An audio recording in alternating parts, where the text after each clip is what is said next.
Marketing Your Private Practice is a podcast where you'll learn easy to implement tips and strategies to grow your business without spending all day online. I'm your host, Colaiacovo, and I teach practitioners the Thrive marketing method to create simple and streamlined plans by focusing on long-term strategies, not just social media. Discover ways to spend less time on your marketing, attract more clients, and build the financial freedom that comes with a thriving practice. One where you have time left in your day for the people and things that matter to you.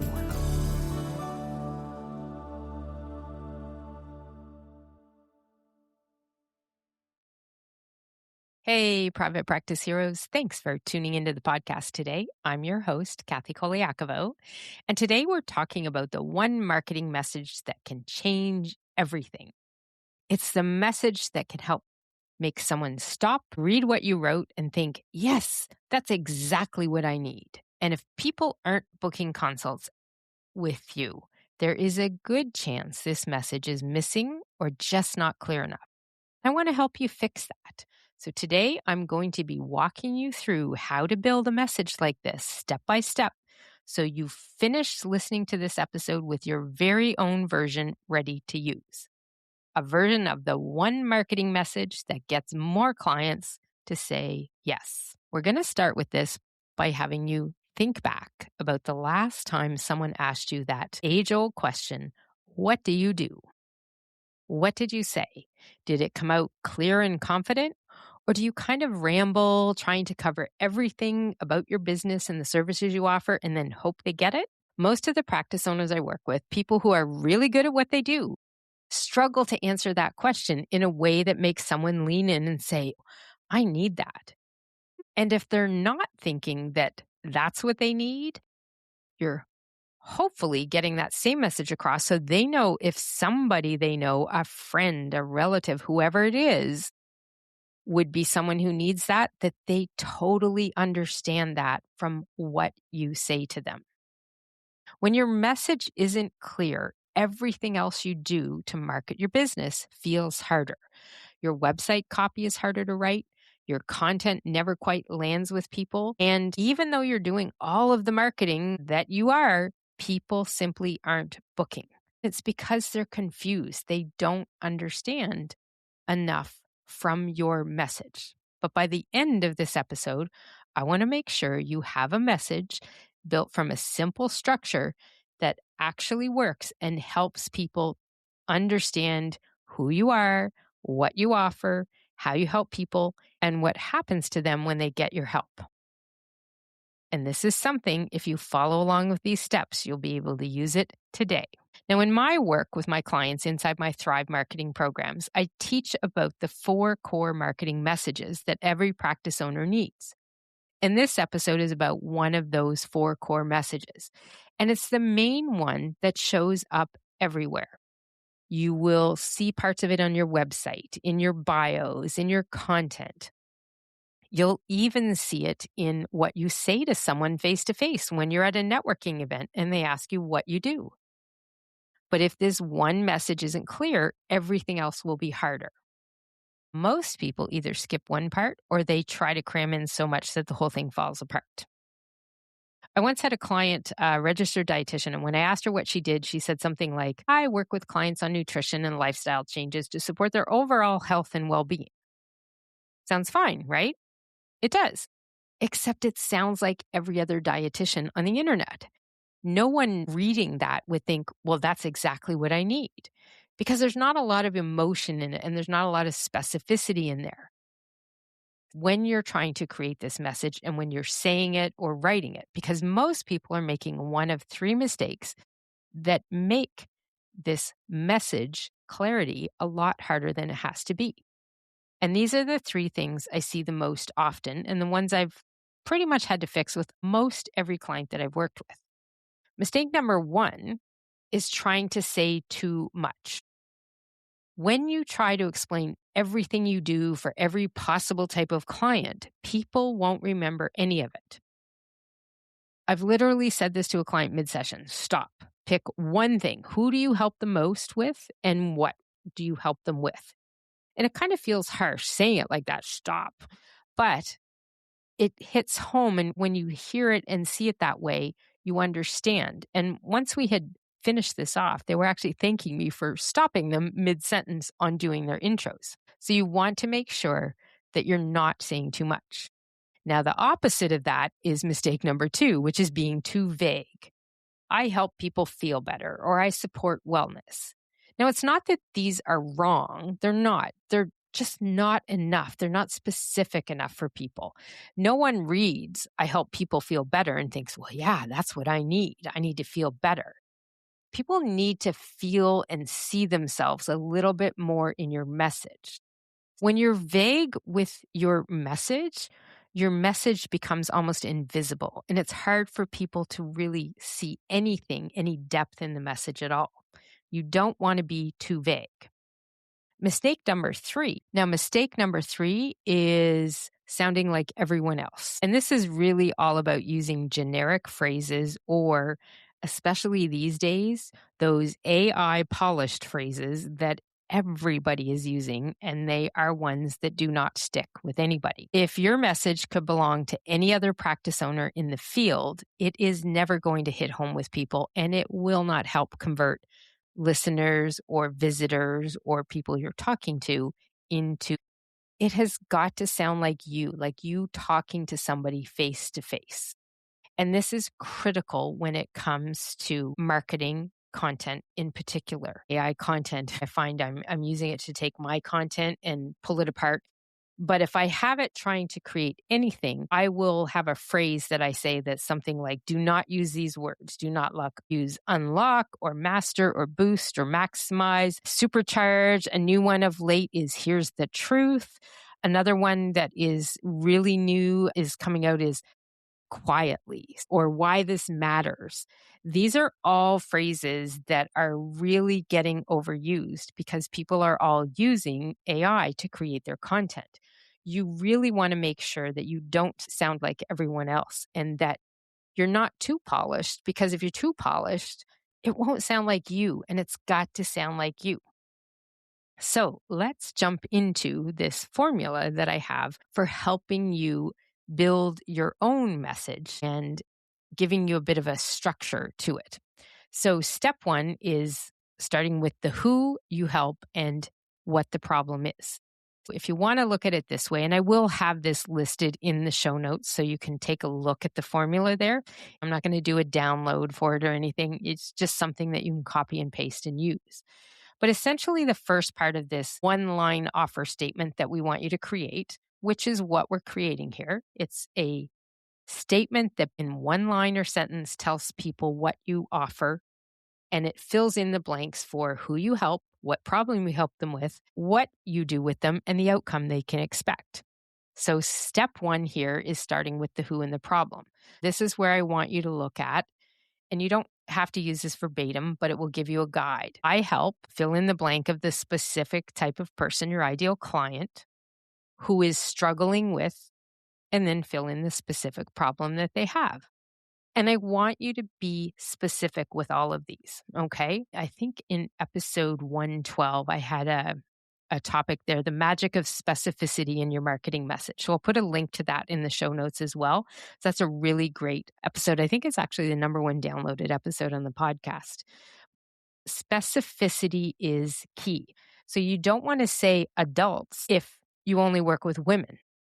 You don't want to say people because that just doesn't hit home as well with people. Think about who exactly you work with and what are they dealing with. And the more specific, the better. I promise you. Niching down and being specific about who you help does not shrink your audience.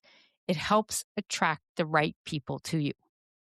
So remember this. I help specific person who is struggling with specific problem. That's step 1. Step 2 is what you do. Now, you can say something like through and then your service or your approach.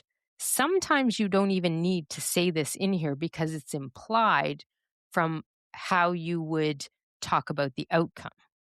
As an example, if you were to go on my website, at the top of my website, it says focus your message, streamline your marketing, book more clients, and build a thriving practice. I don't have to say that I offer marketing, coaching services because it's implied in some of that message. So you may not necessarily need to list it out, and it may just be a type of bridge of how you help them get from where they are now to where they want to be. It may be something where, in my case, I would say, I work with private practice owners struggling to grow a practice who are spending too much time on their marketing, learn to focus their message, and create a simple plan to build a thriving practice. I didn't have to say marketing, coaching, and consulting or training because it comes out in how I describe it. Just keep it simple and talk about how you get people from where they are to where they want to be. That's step 2, what you actually do. Step 3 is the outcome. So they can, and what is the end result for them? What is changing for them? What did they get to do or feel or be or stop worrying about? That's your outcome. That's the piece that tells them what they will end up with if they were to work with you. Step 3 is the outcome. So if you put this all together, I help a specific type of person who is struggling with a specific type of problem through your service, your approach, however you get there, so they can, and what is the end result for them? And that's it. Now, there's an optional one here because I've always got a bonus for you. This is step 4, which can be added in. It's not necessary. I always encourage people to do 1, 2, and 3 first and nail that down before you add in step 4, which is what might make you different from other people. So it is optional, but this is where you might layer into your approach into step 2, something about your style or even something specific you do or you don't do. It doesn't have to be fancy. It just has to be very specific to you. So in my case, what I tell people is I help them build thriving practices without relying on social media. That's what makes me a little bit different from other people. Okay, so now that we know what all those steps are, the pieces of this one message that will help get more clients to say yes to you, let's think about what it could look like.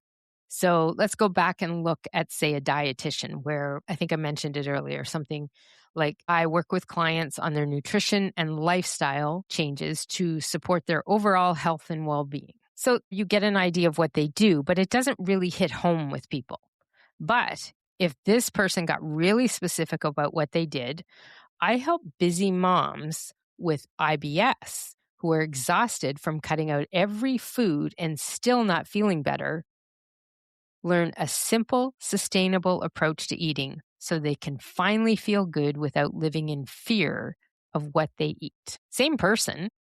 They did have a very specific type of client they worked with, but they didn't mention that in the first one. I work with clients with their nutrition and lifestyle changes, on nutrition and lifestyle changes. So you just get a whole different message when you get more specific and include those different elements in there.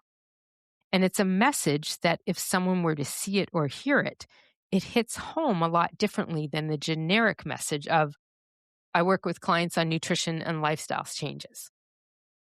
That could be anything. It could be diabetes clients. It could be clients with blood pressure challenges. It could be clients with eating disorders. It could be so many things. But busy moms who have IBS and are exhausted from cutting out every food and still not feeling better, I know exactly who that person is.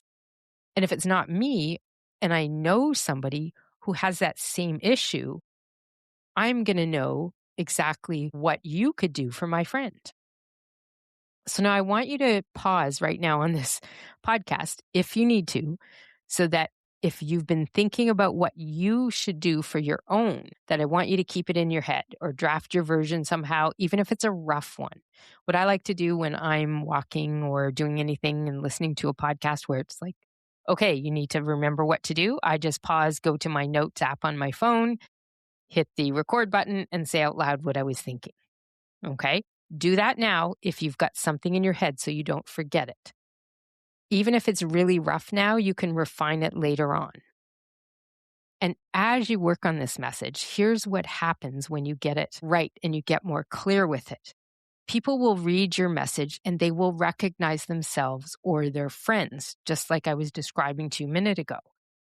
They feel understood from that kind of messaging before they've even spoken to you.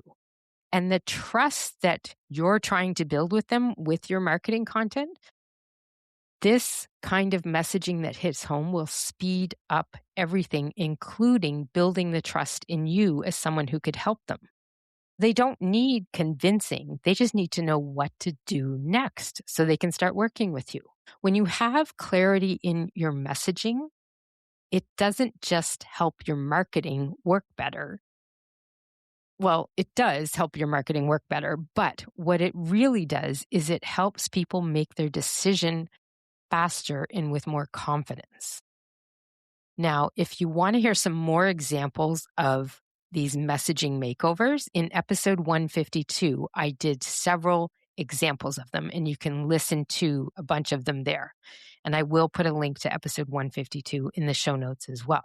So that is it. That is your message structure to create your main message, which is your one-line offer statement. And this 4-part structure that we talked about today is what's going to help you write your own version of this message.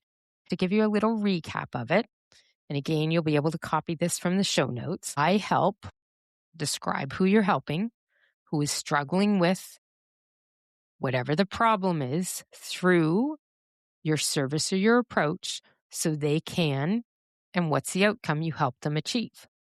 And if you want to add that extra layer of what makes you different, you can do that. And this is something that will become more of a living message that changes, it's fluid. You'll want to say it out loud. You want to test it in real conversations. You're going to refine it as you go along. It becomes something you sharpen over time. It can be challenging to get into this and start doing it. I totally understand that. But it does take a lot of practice and a lot of saying it out loud. Don't just read it. It's very different when you read out loud or say out loud a message like this. So try to do it out loud. Test it with other people. Although be cautious of who you test it with, because if who you're testing it with really has no way of being in the shoes of your potential ideal client, sometimes they're not a great way to test things out with. If you want an impartial second set of eyes on the message you're just building, I do offer free marketing reviews, and messaging is one of the areas you can choose for these free reviews. These are 30-minute sessions with just you and me, and we can book one of these and look at whether your message that you've created from this 4-step structure is actually doing its job. Now, fair warning, these sessions are recorded and turned into future podcast episodes. So yes, we'll be recording you, but you're also helping other people learn from real life examples too. And I do market them and talk about these episodes as well. So it's a little bit of marketing for your own practice as well. I will put a link where you can book that free marketing review in the show notes as well. I really want to leave you with, if you feel like people look at you really confused when you're trying to tell them who you are and what you do and answer that question of, so what do you do? Then follow this formula. Stop making those 3 mistakes, trying to say too much or being too vague and just sounding like everybody else with generic phrases in your messaging, and get specific. Step 1, step 2, and step 3. I help a specific type of person who is struggling with a specific type of problem through your service or your approach so they can, and whatever their real results are that you help them do. That kind of messaging is going to make a difference in your marketing and the results that you're getting from the time you put into it. And this is Kathy Colaiacovo signing off for the day. Thank you so much for tuning in. And remember, to thrive in practice or business means getting very clear and specific on who you help and how you help them. Because when people see and feel themselves in your message, saying yes gets a whole lot easier. I'll see you next time. You can find all of our show notes and resources mentioned at marketingyourprivatepractice.com. Be sure to connect with me on Instagram at pepperitmarketing and say hi. I'd love to hear any feedback you have, and make sure to rate and review the podcast and hit subscribe on your favorite player so you don't miss any future episodes.